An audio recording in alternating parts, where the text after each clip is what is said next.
muy relevante a uno de nuestros previos programas titulado La futura economía mundial, que está disponible. Si no tuviste la oportunidad de escucharlo, está en nuestra plataforma vidanuevaparaelmundo.plus, entre otros programas muy interesantes. Y pues bien, no cabe duda que la invasión rusa sobre Ucrania ha despertado grandes interrogantes alrededor de todo el mundo, pues la Biblia profetiza una nueva invasión, pero ahora contra la nación de Israel.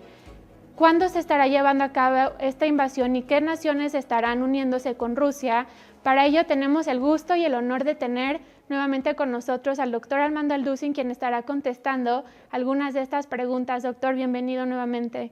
Muchas gracias, Alem. Pues es un gusto estar continuamente en este programa de grandes interrogantes, porque realmente hay una ignorancia impresionante alrededor del mundo acerca de todos los eventos que están sucediéndose. Ahora sí, a cada semana estamos escuchando algo nuevo, ¿verdad? Y ahora este tema que vamos a abordar, pues me parece de bastante trascendencia. Sí, es correcto, doctor. Para darle comienzo a esta entrevista, podemos empezar con una pregunta sobre qué relación tiene o qué relación puede haber entre la invasión de Ucrania y la profecía de Ezequiel 38. Pues qué buena pregunta. Realmente, ahora que el presidente de Rusia, Putin, ha invadido Ucrania, inmediatamente todos los ojos de los estudiantes de la Biblia se han vuelto hacia la nación de Israel, porque sabemos que el foco principal de todas las profecías bíblicas es la nación de Israel, y además que la Biblia termina precisamente con una de estas invasiones en contra de Israel. Entonces no es coincidencia que se haya llevado a cabo esta invasión del presidente Putin sobre la nación de Israel, porque hay bastantes conexiones. En primer lugar, sabemos que Estados Unidos de Norteamérica se unió con la OTAN y con la Unión Europea para tratar de hacer demandas económicas y sanciones económicas contra Rusia, para que de alguna manera pudieran frenar a Putin sobre esta invasión.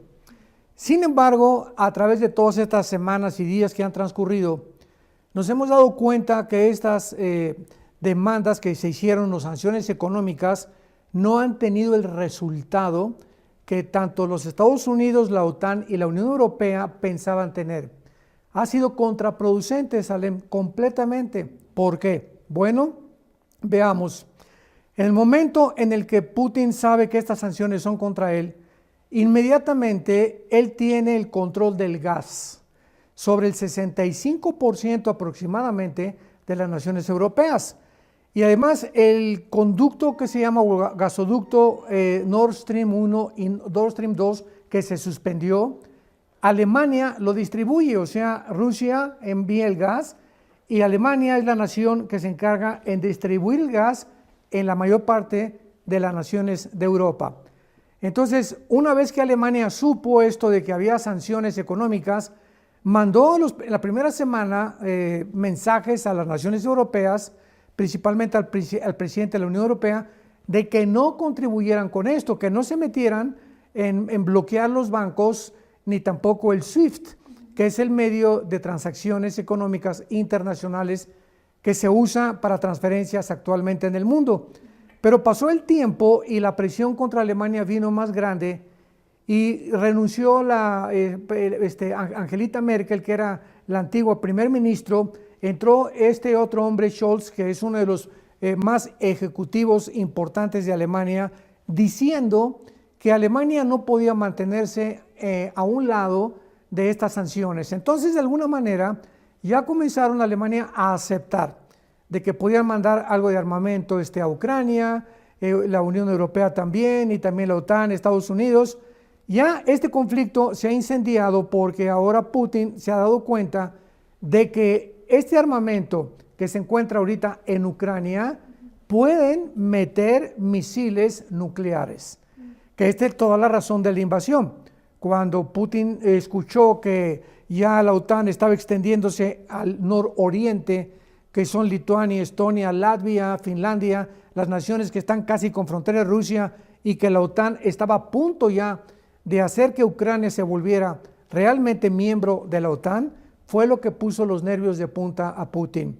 Ahora bien, Dada esta circunstancia, ¿qué es lo que está haciendo ahora Estados Unidos? Porque al cerrar el gas, Putin está buscando ahora petróleo en Irán y en Venezuela. Increíble.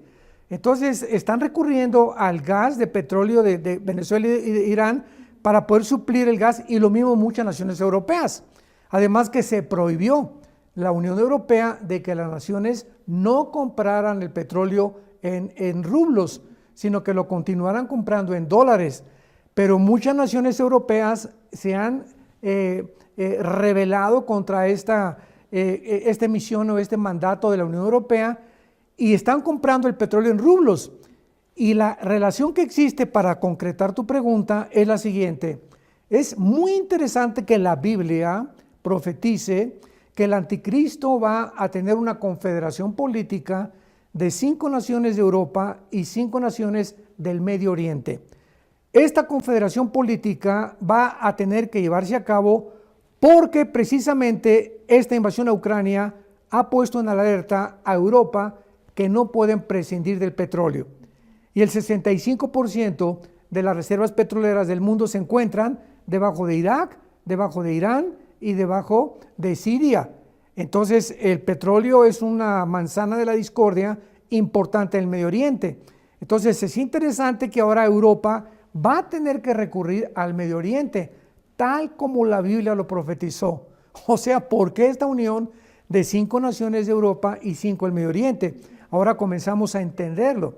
Estos eventos que están sucediéndose, el Espíritu Santo nos ayuda para que podamos ver en la Biblia la conexión que existe entre lo que sucede en el mundo y lo que se profetizó hace más de 2600 años. Así es muy interesante todo lo que está sucediendo, es como un rompecabezas que se está armando cada vez más. Y doctor, la Biblia hace referencia a 2 nombres de Gog y Magog. ¿Nos puede explicar un poco sobre de dónde surgen estos nombres? Claro.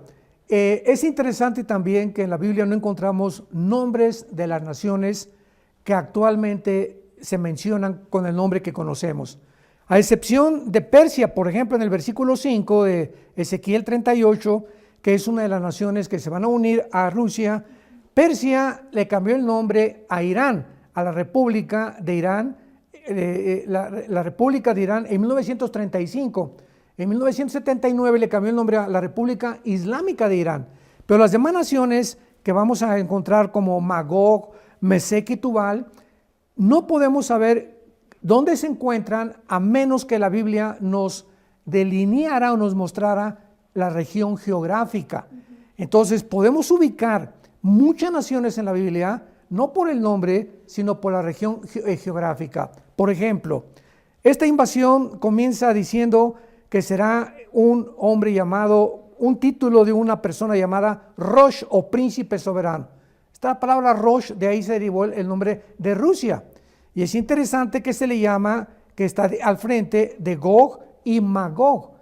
Y Magog es una zona geográfica que abarca toda la zona del Mar Caspio y del Mar Muerto a las orillas de Rusia, y que son exactamente el lugar donde las 15 repúblicas que se dividieron en 1991, cuando cayó el comunismo, se aislaron de Rusia.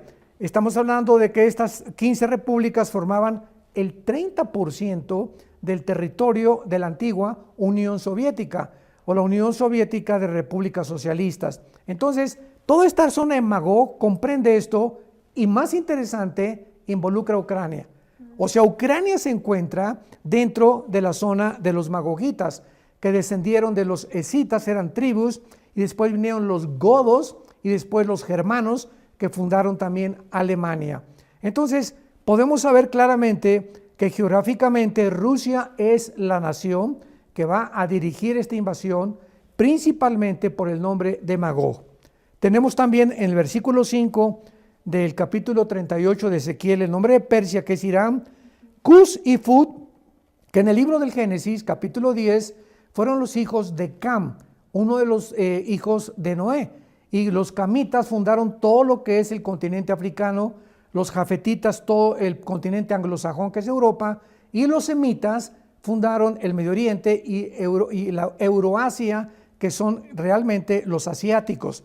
Entonces, Cus y Phut aparecen como hijos en Génesis 10, los ubicamos rápidamente en la Biblia, de Cam, que fundó el continente africano. Y nos damos cuenta que Cus y Phut son parte de lo que es actualmente Sudán, Etiopía y Libia, o sea, la franja de naciones que se encuentran al norte de África. Esto es interesante porque cuando venga esta invasión, los rusos serán los únicos no islámicos, no musulmanes, y toda la alianza de las naciones que se van a unir a Rusia son los musulmanes. Y la pregunta es, oye, pero en esta invasión futura que va a tener próximamente el lugar, ¿por qué las naciones árabes no están involucradas? ¿Dónde están? Porque es el primer círculo de enemigos que tiene Israel. Bueno, es que el Salmo 83 nos muestra que antes de esta invasión se viene un ataque contra Israel de las naciones árabes. Y el segundo círculo alrededor de Israel son las naciones musulmanas. Y también es interesante que ahora Putin haya hecho alianza con la mayor parte de las naciones musulmanas porque tienen miedo tanto de Estados Unidos como de Israel. Entonces tenemos ya a Irán, tenemos a Sudán y las naciones del norte de África, y luego tenemos a Gomer en el versículo 6. Y Gomer, pues realmente de acuerdo a los rabinos judíos, como en el Mishnah, en el Talmud, están de acuerdo que Gomer es la Alemania actual. Y si es Alemania, entonces involucra que Alemania, como estamos viendo actualmente, va a formar parte de Rusia. Y ya estamos dándonos cuenta que finalmente Alemania no quiere quedarse aislada de distribuir el gas y de convertirse en la nación número 1 de la Unión Europea. Entonces, estas son las naciones, y finalmente Togarma, que dice el versículo 6, y la casa de Togarma. Togarma es actualmente Turquía y Armenia, que son dos naciones casi juntas, y es interesante que ahí en Armenia, junto a Turquía, descendió el arca de Noé. Cuando el mundo acabó en el mundo antiguo, capítulos 7 y 8 de Génesis, el arca de Noé descendió en lo que es ahorita Armenia, o en los montes del Ararat. Y esto es muy interesante también porque abarca todo el territorio que se conoce en la Biblia como Togarma.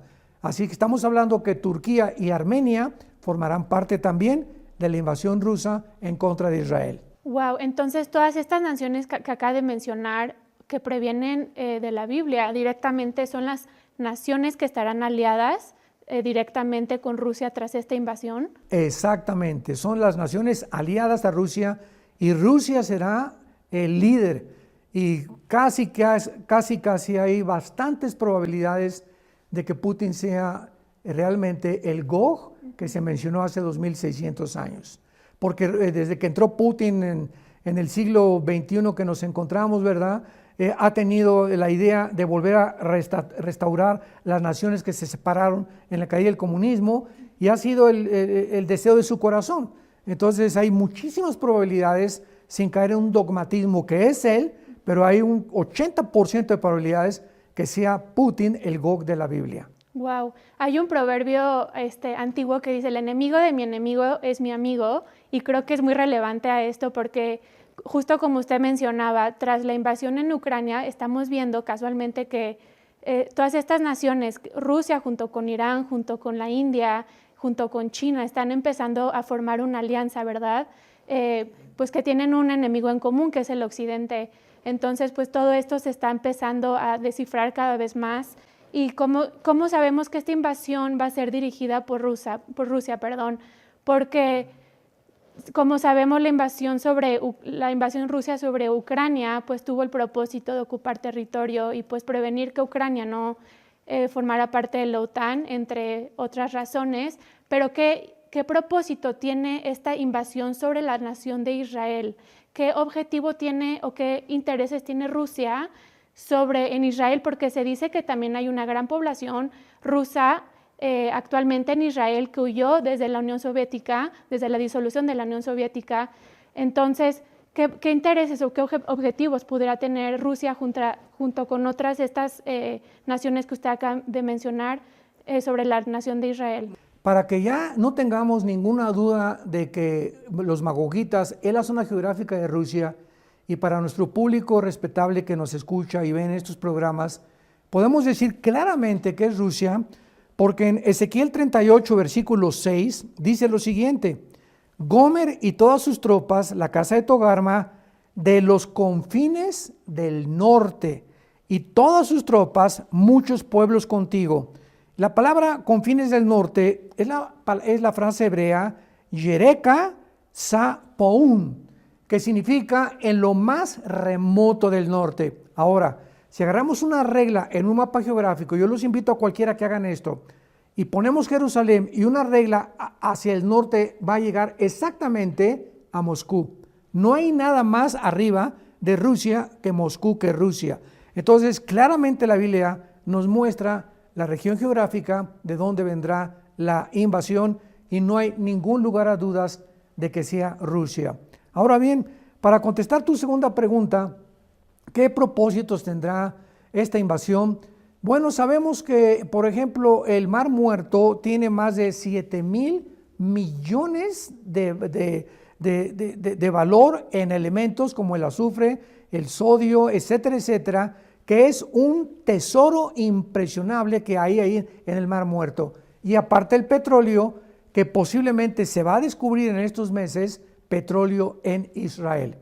Pero más que cualquier otra cosa de valor, dice aquí en el versículo 11 del capítulo 38 de Ezequiel: dirás, le dice Dios a Gog, subiré contra una tierra indefensa, iré contra gentes tranquilas que habitan confiadamente, sin muros y no tienen cerrojos ni puertas, para arrebatar despojos. Esta palabra despojos, shalal, en el hebreo, se usaba en el antiguo hebreo y los antiguos judíos para el botín. O sea, siempre que una ciudad era conquistada, el botín, o sea, todos los tesoros que incluía ganado, mujeres, oro, plata, se repartía entre los soldados y entre el rey de la ciudad que conquistaron. Entonces, vemos nosotros que este botín puede ser el petróleo, pero puede ser también el ganado y las posesiones que Israel tiene, al contrario de todas las naciones árabes alrededor, que se encuentra en un estado paupérrimo económicamente. Pero yo pienso, una opinión personal, que va a ser lo más importante, que Rusia desde hace muchos años, desde que Putin tomó el poder, tiene interés en conquistar el Medio Oriente.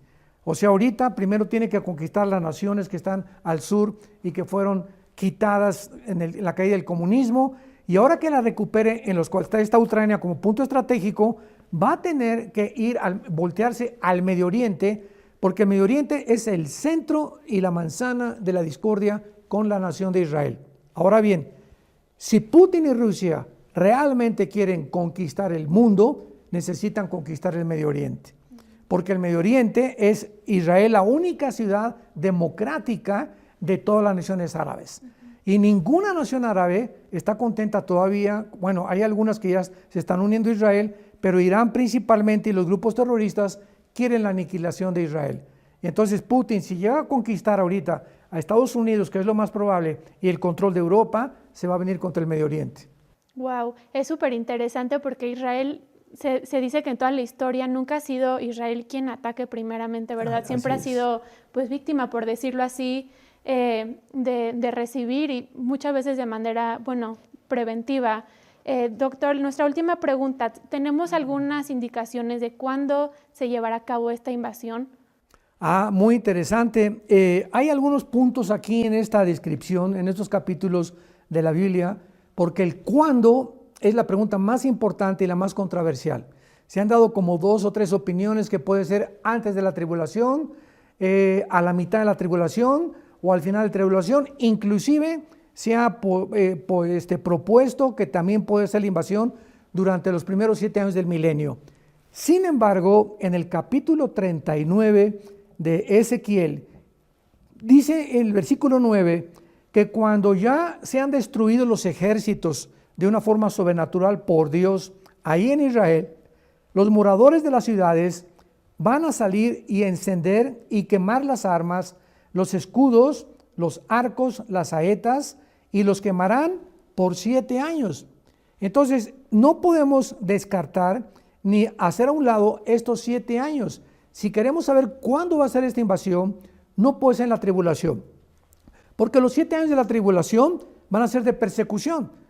Los 3 años primero, 3 años y medio, el anticristo va a hacer un pacto de paz, van a reconstruir su templo, pero después viola el templo, Mateo 24:15, y comienza a perseguir a todos los judíos. Entonces es imposible que bajo una persecución estén quemando las armas durante 7 años.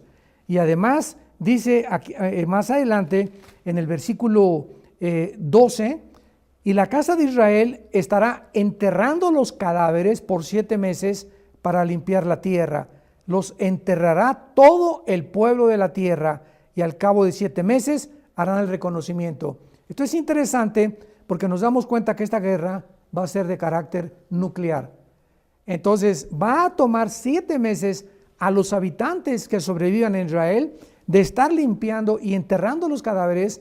¿Por qué? Para que no contaminen, por la radiación que va a cubrir casi todo el área del Medio Oriente. Entonces, yo pienso que la posición más acertada y más adecuada de cuándo va a ser esta guerra va a ser antes de la tribulación. ¿Qué te estoy diciendo? Que va a ser tal vez en 1 o 2 años o 3 años. Vamos a ver que Putin va a ganar esta guerra con Ucrania, Estados Unidos va a pasar a segundo o tercer término, Europa se va a tener que rendir forzosamente a Putin por la cuestión del gas y el petróleo, el trigo y todo lo que provee Ucrania y Rusia, y entonces Putin ya va a poder volverse en contra de Israel, a través, como lo hemos visto, de las naciones musulmanas. Entonces esperemos próximamente que Putin, ¿verdad?, voltee sus cañones hacia la nación de Israel. Es increíble cómo estamos, los tiempos tan interesantes, ¿verdad?, que estamos viviendo de tanta incertidumbre. Creo que todo esto nos enseña pues a mantenernos alerta y atentos a estos eventos tan críticos que se están desenvolviendo rápidamente, pero sobre todo a mantener nuestros ojos en Dios, nuestra fe, nuestra esperanza puesta siempre en Él. Doctor, ¿algún comentario final que quisiera agregar? Pues que en estos tiempos un mundo tan desequilibrado en el que estamos viviendo, un mundo completamente desarticulado, un mundo incierto, donde ya no sabemos qué va a pasar mañana, si hay guerra nuclear, si no hay guerra nuclear, que el petróleo, que ahora viene una inflación impresionante, una hambruna por falta de trigo, porque pues Rusia y Ucrania proveen casi el 30-40% del grano mundial a las naciones, etcétera, etcétera. ¿Qué debemos hacer? En medio de todo esto, Jesucristo en el capítulo 14 de Juan, dijo estas palabras: no se turbe vuestro corazón. Entonces, el primer mandamiento que debemos de tener es que esa paz que Cristo ha traído a nuestra vida, cuando lo aceptamos como nuestro Señor, no permitamos que ningún evento externo del mundo, de todo lo que está incendiándose y derrumbándose, entre a nuestra vida interior y nos quite la paz. Y esta paz es la que debe gobernarnos continuamente para que podamos tener la seguridad que yo le decía el otro día a mi esposa. Yo casi antes de acostarme estoy pensando en que soy un pollito. Porque en el Salmo 91, ¿verdad?, dice la Biblia: escóndenos bajo tus alas como la gallina a los pollitos. Y antes de acostarme estoy ya tomando ahora sí que la decisión, antes de cerrar los ojos: Señor, aquí está tu pollito, estoy bajo tus alas, tú me cuidas, nos va a cuidar a todos, somos tu familia, no tengo por qué preocuparme ni pensar nada, porque estamos seguros y nunca nos dejarás ni nos abandonarás. Entonces mi consejo es: no tengamos miedo. Recordemos quién es nuestro Señor, quién es nuestro Salvador, quién es el Rey Todopoderoso que creó el universo, y recordemos que en Jesucristo, en esa cruz, dio su vida por nosotros para que pudiéramos tener el